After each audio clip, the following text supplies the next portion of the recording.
রাজ্য জুড়ে ফের শুরু হলো দুয়ারে সরকার। কাকসার বিদবিহারে কৃষ্ণপুরে শুক্রবার সকাল থেকে চলছে মডেল ক্যাম্প। বিদবিহারে বিভিন্ন প্রান্তের মানুষজন আসছেন তাদের সমস্যা জানাতে।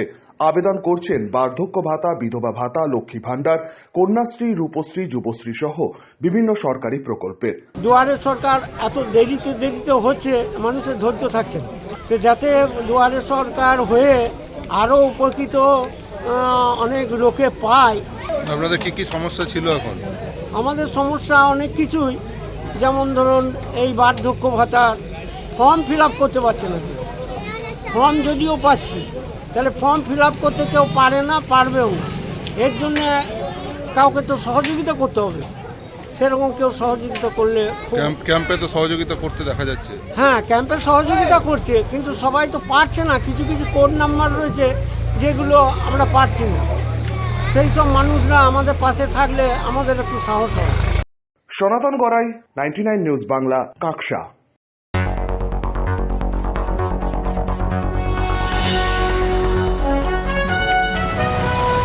আপনারা দেখছেন 99 নিউজ বাংলা।